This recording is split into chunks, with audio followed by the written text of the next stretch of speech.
It's your girl Easy Eats and welcome back to my YouTube channel. Today we are here with another video and we're going to be doing a TGI Fridays remake of the Sizzling chicken and shrimp.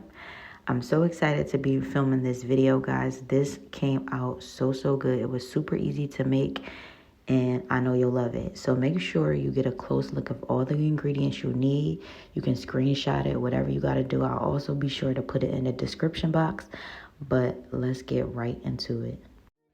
The first thing you want to do is start by cleaning your chicken. I'm going in with the thin sliced chicken breast. I prefer this over just regular chicken breast. I think the cut is better and it tastes way better. I'm not really a fan of thick chicken breast. I always like to give my chicken a good rinse before actually washing it. So here you just see me running it under some warm water, and then I'm going to go in with a lime and clean each chicken breast individually.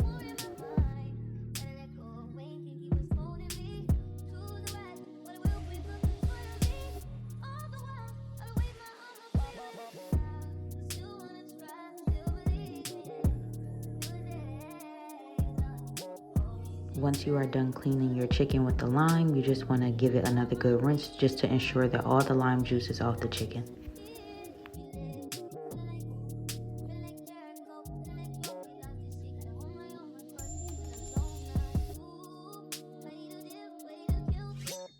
Okay, just a quick tip. I really recommend that you always dry your meats, seafood, anything.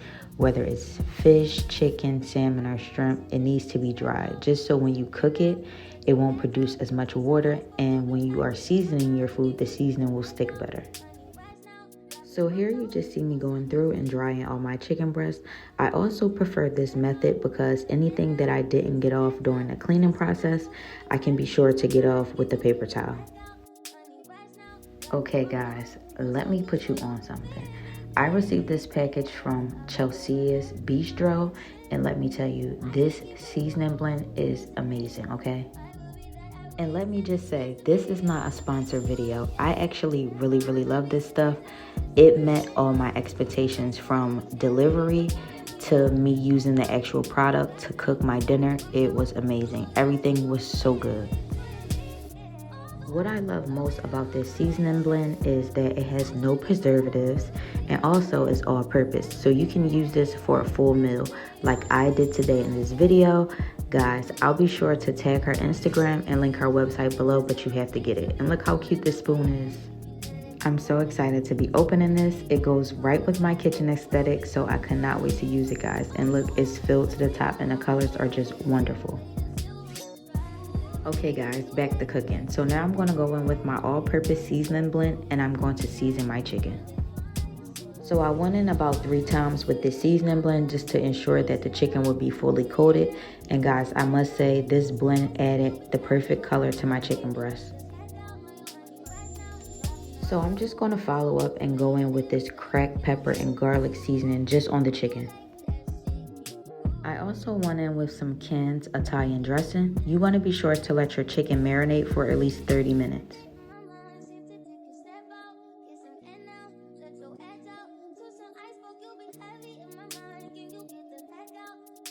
So now that I have my chicken marinating, I'm just going to go in and clean my shrimp.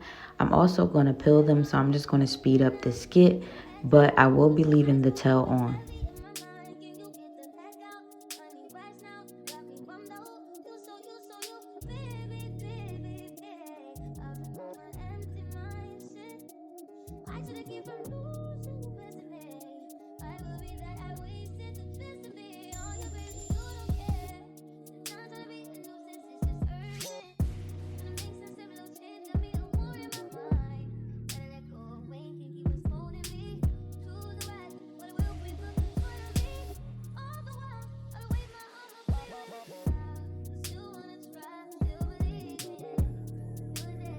I'm just going in with another clean paper towel to ensure that my shrimp are completely dry. Guys, I feel like this is essential. I really don't like my food to have excess water, but that's just my opinion.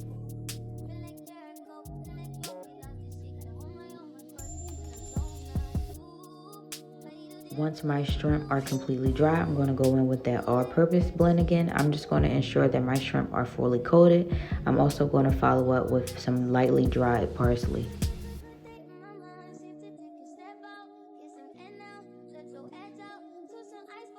So you just want to be sure that you give that a really good mix.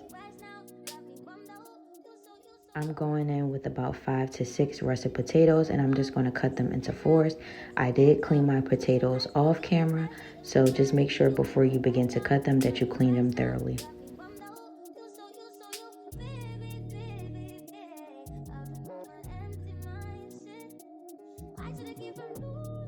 I'm just going in with that pink Himalayan salt that I picked up in my last haul, and I'm going to put that in the boiling water before I place the potatoes in the water. I'm going to let these potatoes boil down for about 30 to 35 minutes. Another tip, I always pour half and half when I'm boiling my potatoes in the process of making mashed potatoes, because I feel like it just gives my potatoes that creamy texture before I mash them up. And now I'm just about to go in and grate the sharp cheddar cheese. It's always the Lucerne brand, as you've seen in my last haul. And I always tell you guys, it does take a lot of arm work to grate your own cheese, but trust me, the results in the end, you won't be disappointed.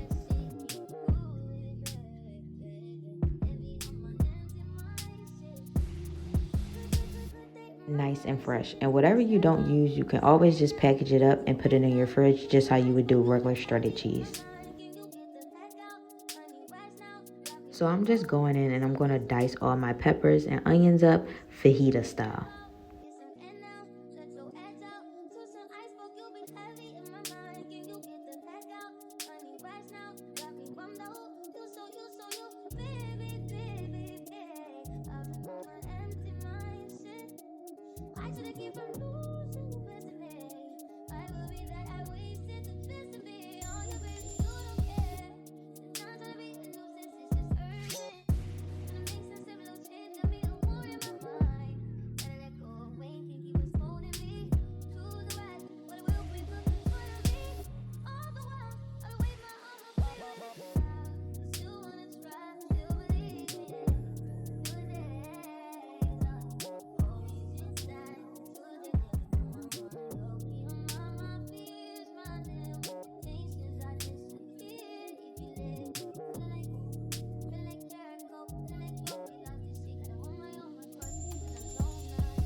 So once my peppers are all cut up, I'm just going to put them in a bowl and set that aside.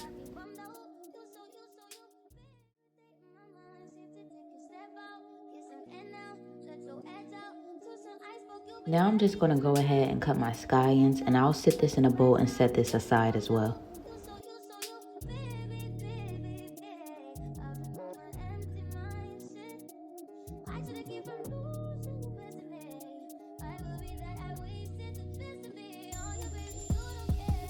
So I'm going to go in with some Pam, and I'm going to spray my pan down just to ensure that nothing sticks to the pan.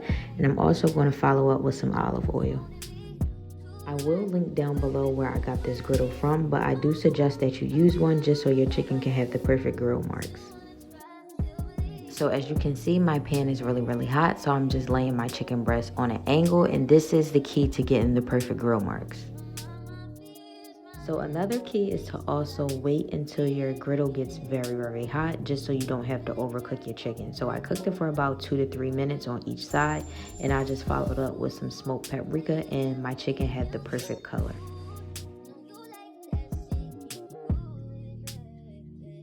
Another key to getting the perfect grill marks is to just only flip your chicken once. So here I'm just checking to see if the grill marks are to my liking. So now my chicken breast is ready to be flipped, and guys, I don't think y'all ready for it. Look at how perfect that chicken breast looks. The color is perfect, the grill marks are perfect. Everything just looks amazing already.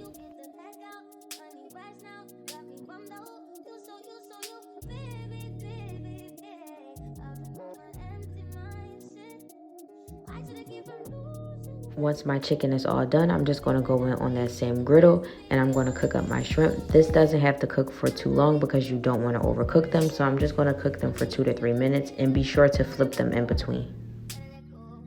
So now I'm just beginning to cook my peppers. I am going to let them cook for a little longer, so for about 5 to 6 minutes, just because I want them to have a nice roasted color. My shrimp are all done and you cannot tell me that these do not look delicious.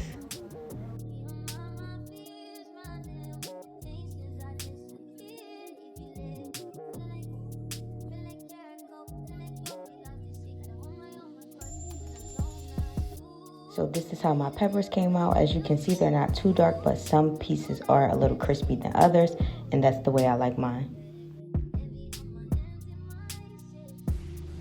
In the process of making your mashed potatoes, you want to set aside 1 cup of potato water to pour back in before you mash your potatoes up.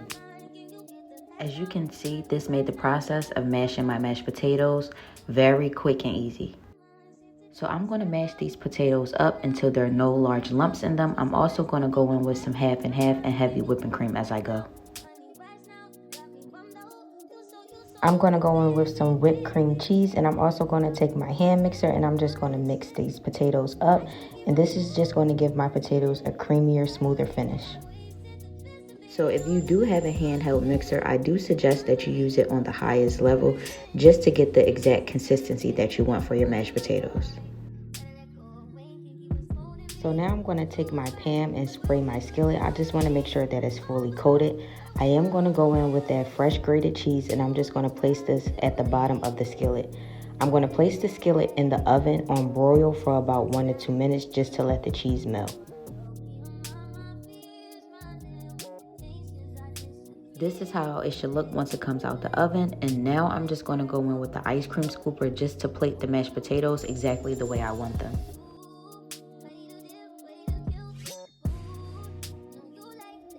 Now it's time to plate the chicken breast. I'm just going to make sure I plate these on an angle just so they can sit on the mashed potatoes.